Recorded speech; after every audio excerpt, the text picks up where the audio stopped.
Ladies and gentlemen, boys and ghouls, fiends of all ages, welcome back with I, your host, Anarchy Ass. We are in Riverside, Illinois today, and after some consideration, I've decided that this channel will be devoted exclusively to local history, meaning the history of the Chicagoland area with a special emphasis on Riverside, Illinois. Why a special emphasis on Riverside? I tend to focus on it because that's the town I know most about. And not only that, Riverside historically is the first planned suburb in America. It was designed and built by Frederick Law Olmsted and Calvert Law. Olmsted was of Central Park in New York City fame as a landscape architect. Some might think that landscape architecture is an oxymoron, but it really is an art form, especially when you look at the design of this town, the layout of which is now on the National Register of Historic Places. So they can't change the twisty, turny streets known locally and colorfully as the Spaghetti Bowl. But there is a lot of additional history here that I've documented in some of my videos. Feel free to go back and view those dealing specifically with Riverside. But I have a lot more to tell, and that will be the focus of the show primarily. Joining me also today is Boz. Say hi to Boz. He's a skritter. That's a screaming critter. So he's a little more mobile than Happy the Llama. Riverside, Illinois is a railroad suburb. Henry Ford was 4 years old when Riverside was built. And that makes it unlike most suburbs in America, which were designed for the automobile and are car suburbs. Essentially, it was connected to Chicago via the Burlington Northern Santa Fe Railroad, which was not yet called that when Riverside was incorporated, and it still is. A lot of residents still commute to Chicago via that train station, which is historic. You can see off in the distance over here the Riverside Water Tower, which also figures into the history of this town and into my personal history for many reasons. Which brings me to another topic that a lot of viewers have wanted to see, and that is a focus on some of my own personal stories with Riverside, and I do have a lot of them, having known a lot of people that lived here, and I was employed here in college at the old Henniger Pharmacy. Please watch my video on Henniger Pharmacy if you have not yet seen that. The only issue I see with that is I ask myself, is that really historical? And it might be part of my history, but I suppose it is a part of the history of the town also. But if my own personal stories and experiences here are something you'd want to hear about, and certainly the locations are still here. Drop a comment or message me on Instagram, Anarchy_Ass on Instagram. You can message me 24 hours a day. For those of you who wanted to see the cosplay videos, and those are probably the most popular videos that I've made, although none of them are very popular, you'll be happy to know that I have a Facebook account dedicated exclusively to my cosplay.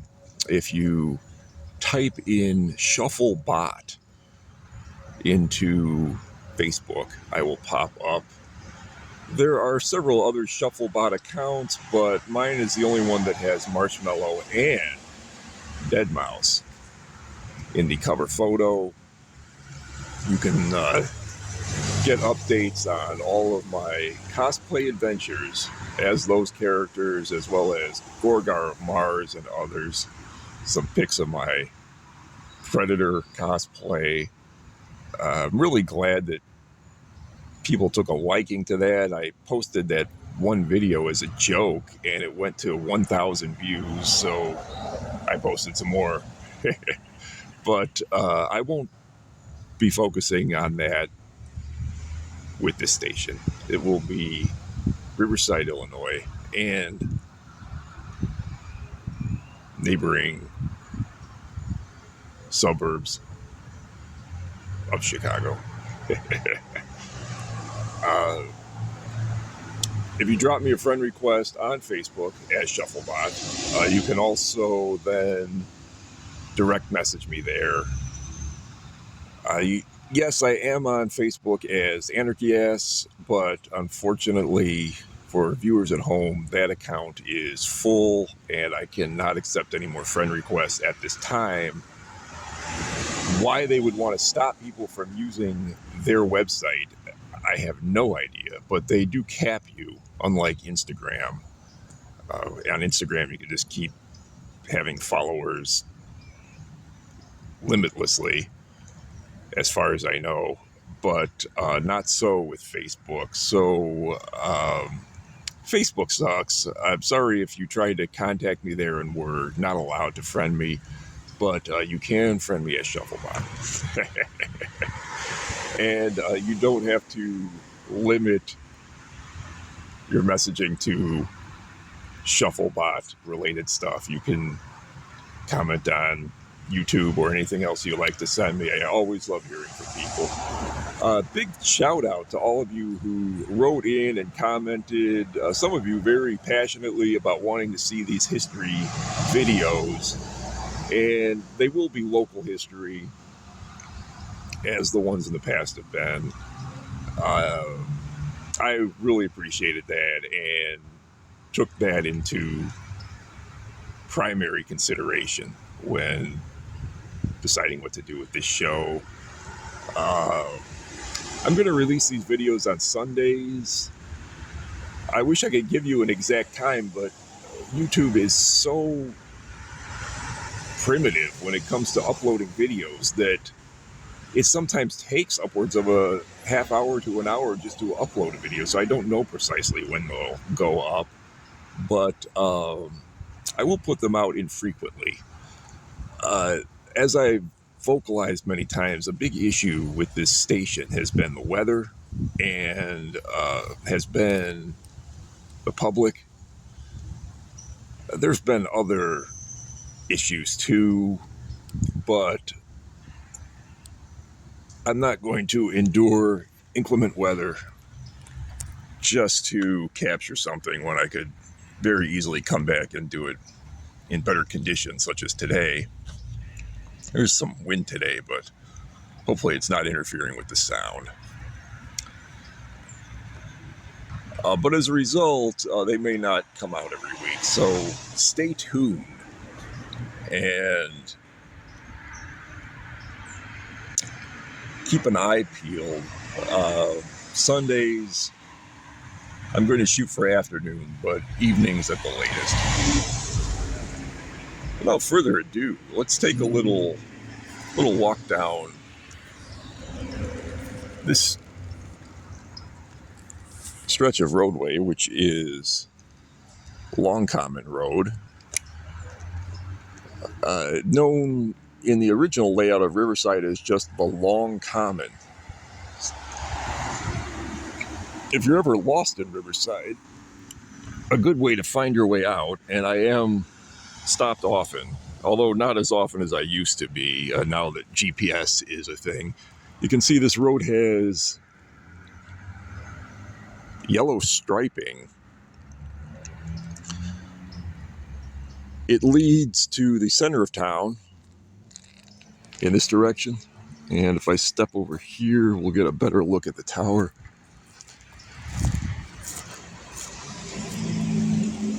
Which also has the train station.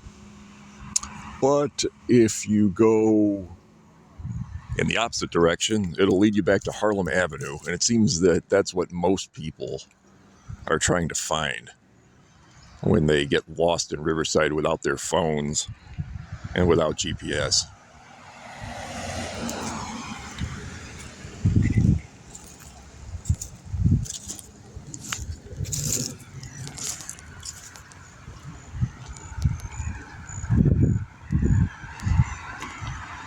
This is the corner of Long Common and Akenside.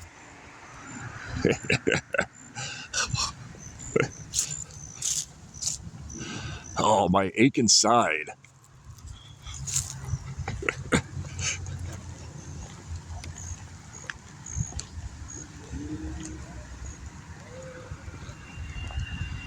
We're here at St. Paul's Parish. There's a separate video on this also, and the history of it with historic photos that I urge you to check out if you haven't already. Adorned by one of the great gas lights of Riverside. These are cast iron. And the glass on them is very thick. Originally it was leaded glass, which is, in addition to being toxic, also rare for any type of public lighting. And aside from the ones in the center of town, they're all still run on gas. There's a little screen in there with a gas jet that lights up when it gets too dark. It's unfortunately not on now for you to see, but those have figured into my other videos on Riverside.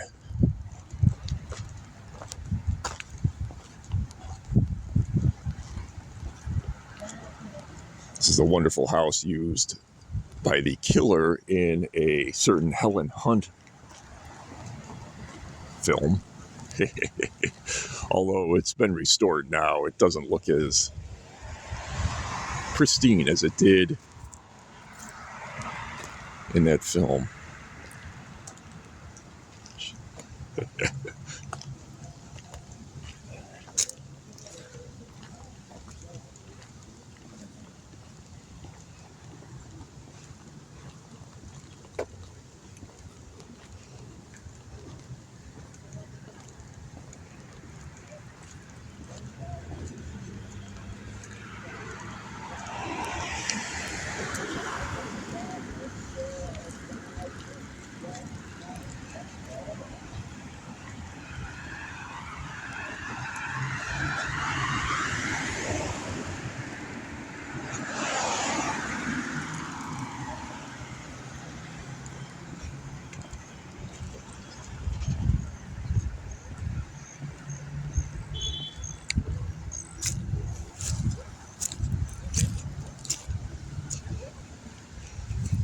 Riverside is filled with these little parks that are also protected historically because they're part of the landscape.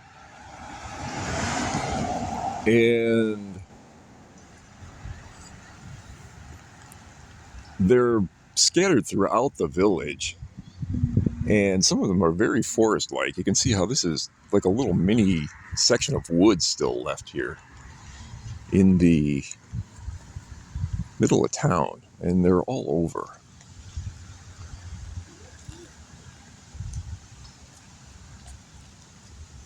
Mom, look.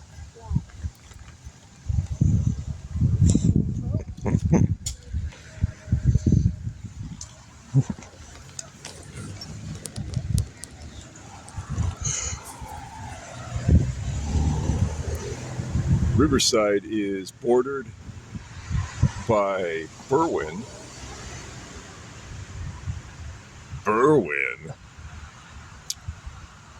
To the east, it is bordered by Brookfield to the west. And to the north, it is bordered by its northern counterpart, North Riverside, and to the south by Lyons.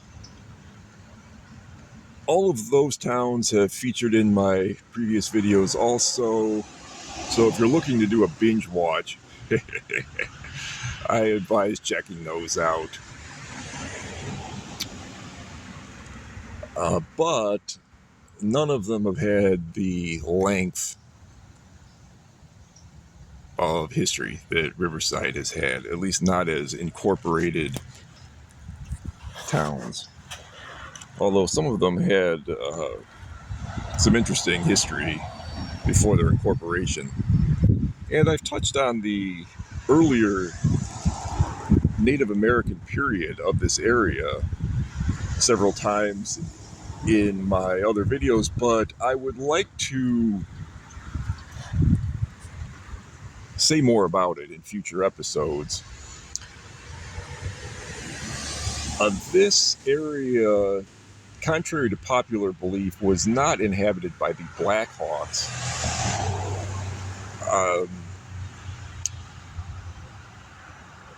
Who were pursued through here during the Black Hawk War, but did not really call Riverside, or what is today Riverside, their home. Although I think because it's a Chicago suburb and the Blackhawks were native to what is now Chicago, Riverside is sometimes thought of as being inhabited once upon a time by the Blackhawks, but not so. But I have touched on the tribes that were here and the prehistory of Riverside, much of which was swampland in those days. When Frederick Law Olmsted and Calvert Vaughn designed Riverside, they got the land somewhat cheap because it wasn't really land. It was swamp, which they then drained to create this huge getaway for downtown Chicago businessmen who wanted to work in the city yet live in the country, but obviously didn't want to live on farms. So the idea of the suburb came about, and Olmsted is portrayed in pictures and in paintings in this town as being this gray-bearded old man who looks very wise. He's presented as this, grand architect, but in reality he was very young when he designed Riverside. In fact, it was really one of his earlier projects. And Calvert Vaughn also, they were really not experienced architects the way that they're seen in posterity. They did have experience, but they were not the towering figures of architecture that they later became. And Riverside was kind of an experiment. It was something new, and it was not really a get-rich-quick scheme, but it was definitely something that they thought they could make some money on by targeting a certain demographic, being the bourgeois businessman of Chicago. The Victorian bourgeois entrepreneur is who they were going for, and their families, because these homes were large. They were intended for middle-class families who had a family head employed in office work in the city. Of course, there were other people that lived here too, but that was the main demographic that Olmsted and Vaugh were going for. That's who they targeted when they came up with promotional materials, some of which still exist. I'd like to find copies of that and include them in future episodes. And that is, for the most part, who still lives here today. It really is a middle-class suburban community. And hasn't really differed much demographically from Victorian times. Although the architecture has. There's a lot of Victorian architecture here in Riverside, but their vision was never really fully realized. In the 1800s, there was a economic recession, which hindered the development of the town. A large portion of it was sold off to neighboring Brookfield, which at that time was called Grossdale. And in fact, the Hollywood section of Brookfield is in fact an old part of Riverside that they just sold off because they needed money. As a result, that section of Riverside, located by the south gate of Brookfield Zoo, has the Olmsted design, twisty-turny streets, weirdo parks in the middle of nowhere, such as we've seen here, very unorthodox street layout that is not laid out on a grid pattern as is the rest of the town. And that's why it was originally part of Riverside. So large portions of the village, especially the northern parts of the village, were developed later and sporadically throughout the 20th century, not the 19th.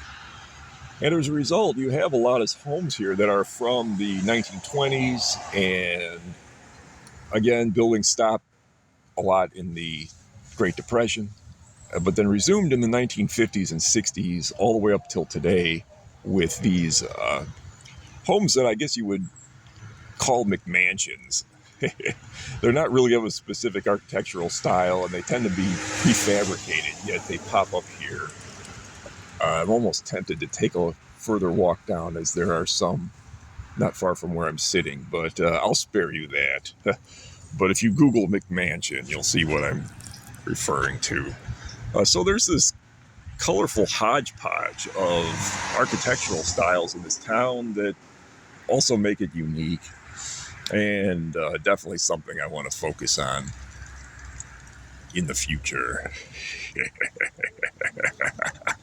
The future of discussing the past.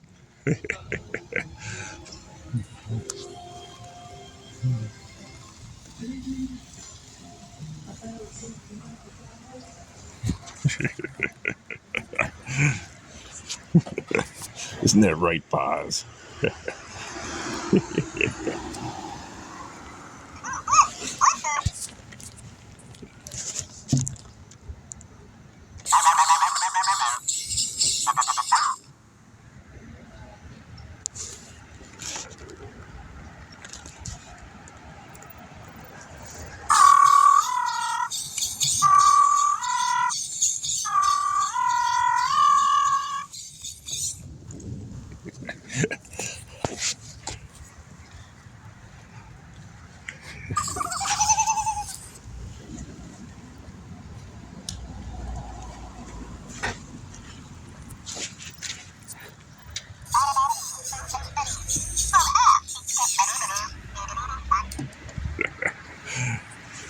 Boz concurs.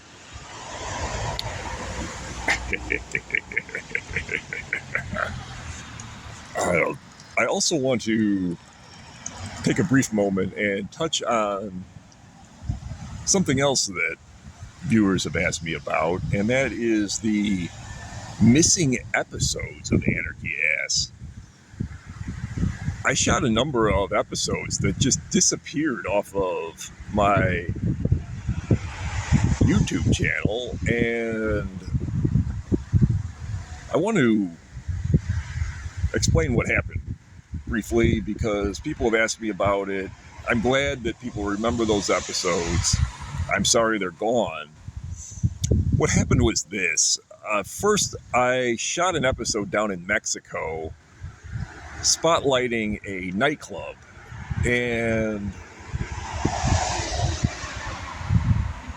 was filming during operational hours of this club, and unintentionally there was music in the background at this nightclub that was not mine and that I did not have the rights to use. I didn't even intend it to be in the video. It was barely audible, but the absolute bastards at YouTube, and YouTube is run by some really vicious, censorship, fascistic, horrible people, which is one of the main reasons I don't like using it, much like Facebook. But they picked up on this and flagged the episode and pulled it and threatened me. Apparently, YouTube is not like Facebook. When you violate their community standards, they don't just put you in Facebook jail. They don't just suspend you for 30 days and then you're back. No, they completely delete the episode and threaten to delete your entire channel if it happens again. A similar thing happened when I was filming an episode here in Riverside, and I was outdoors, and a car drove by that was playing loud music for a very brief moment, and we're talking a matter of seconds here. This music became audible in the video. I didn't even realize it was there. I was not intentionally using it or trying to steal anybody's music. But again, YouTube picked up on it and just yanked the episode. They first flagged it, and then we're going to yank it later. Apparently, it's flagged by robots, for all I know. It's not even actual people, and then real people review it later. And then that got me really worried, and I went through and deleted off a bunch of videos myself that had things that I thought might be construed as a copyright violation, as I would never intentionally try to violate anything copyrighted. I never even intentionally use any of this music, as I've stated. In retrospect, looking back on it, there are two things that come to mind. First of all, I am personally very much against censorship in any form. Censorship itself is horrible, but self-censorship is ridiculous. And I almost feel like it was a form of self-censorship by me taking those videos down, although I was doing it to save the channel. So that's what happened there. And what I would like to now do is go back and reshoot some of those. Obviously, I can't go back and film in Mexico very easily, but some of these I can. One of the videos was and I think I could do them better. One of these videos was the home of the cistern killer who lived here in Riverside, and I would like to return to his home and film that. There are several other videos that I think I can put in, the house used by Keanu Reeves in the lake house, for example. So hopefully those will be in the future.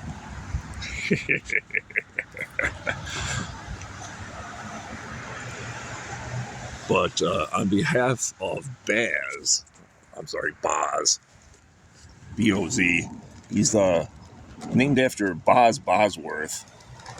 Has very Boz Bosworth sunglasses on. Happy the Llama, myself, and the citizens of Riverside, thanks for watching. I'm Anarchy Ass. Until next time, don't nobody go nowhere.